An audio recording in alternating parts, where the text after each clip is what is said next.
Dear viewers, welcome to ERi-TV English News broadcast live from the headquarters in the capital, Asmara.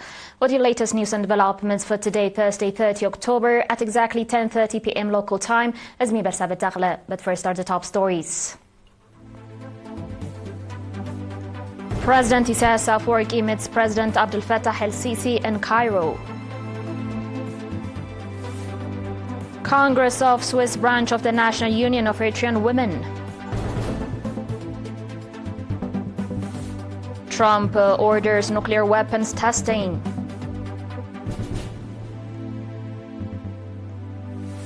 And Slovakia vows not to allocate any money for Ukraine's military aid.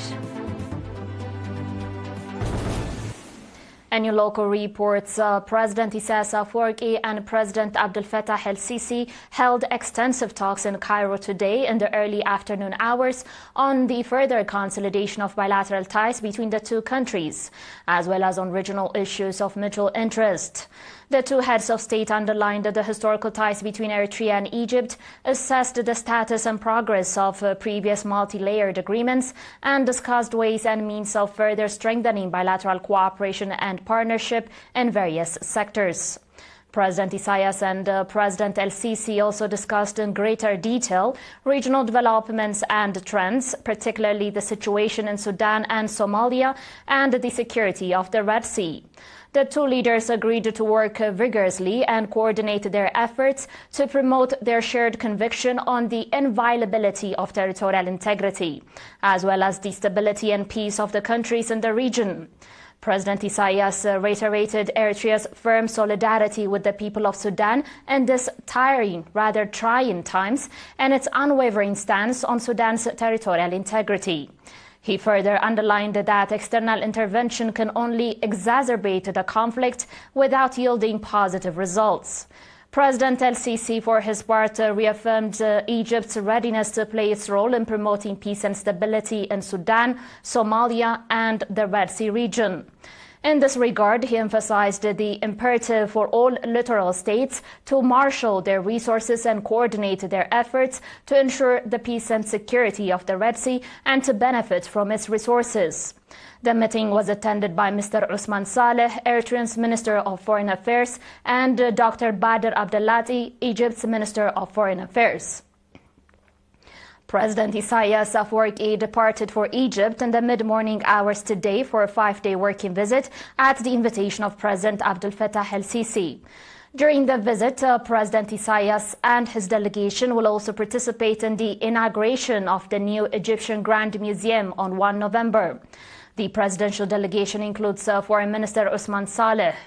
Upon arrival at Cairo International Airport, President Isaias Afwerki and his delegation were accorded a warm welcome.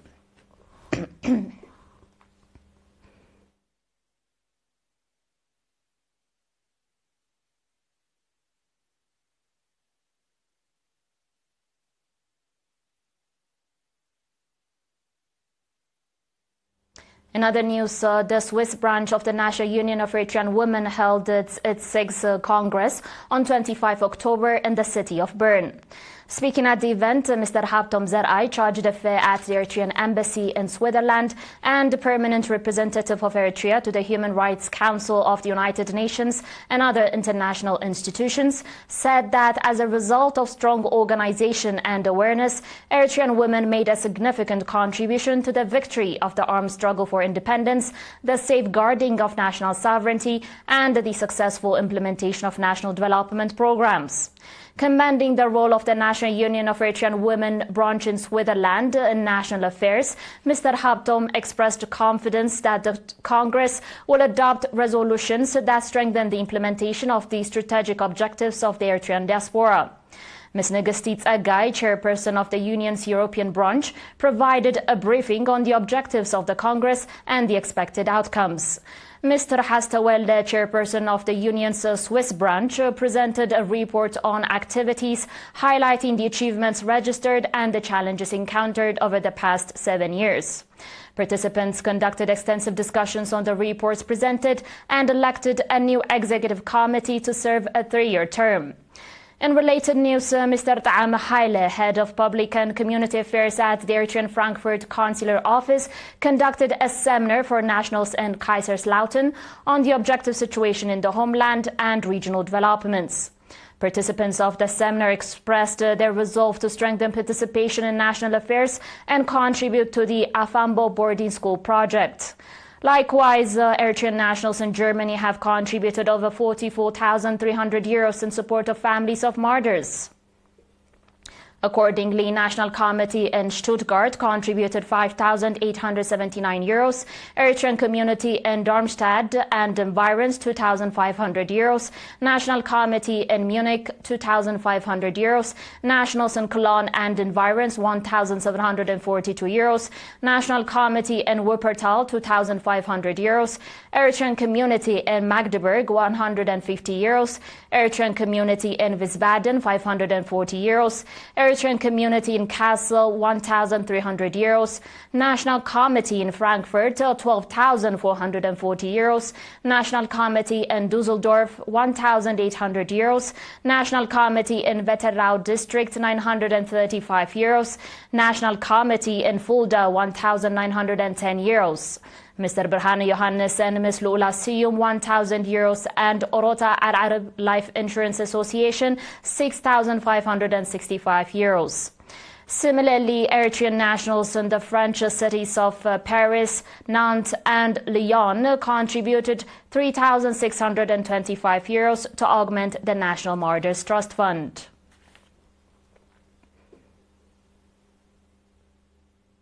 Stay tuned, dear viewers, for your international reports and more to come after the short break.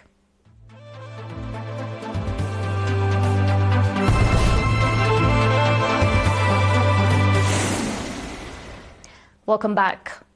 U.S. President Donald Trump has ordered the Pentagon to resume nuclear weapons testing, citing strategic competition with Russia and China.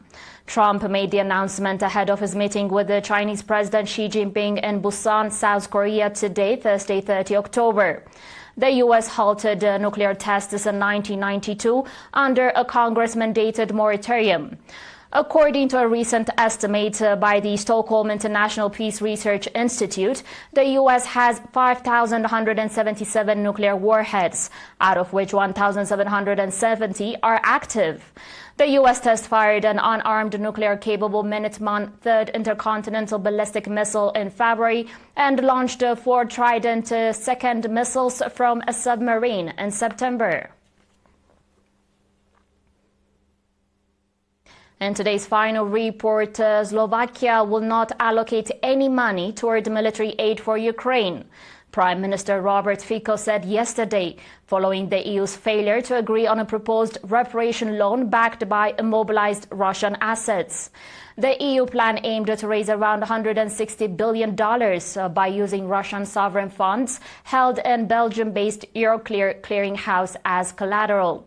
However, after Belgium blocked the initiative, the European Council pledged last week to explore other options to cover Kyiv's needs for the next 2 years. Ukraine's government relies heavily on foreign assistance to sustain its military operations, as its forces continue to suffer from manpower shortages and mass desertions. Moscow has repeatedly accused European officials of prolonging the conflict to the last Ukrainian, arguing that the policy only serves weapons manufacturers and shields Western leaders from accountability for their failed approach to the crisis.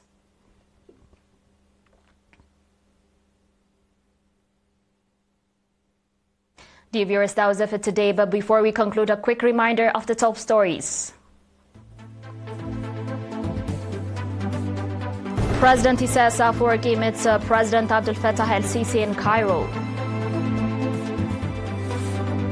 Congress of Swiss branch of the National Union of Eritrean Women. Trump orders nuclear weapons testing.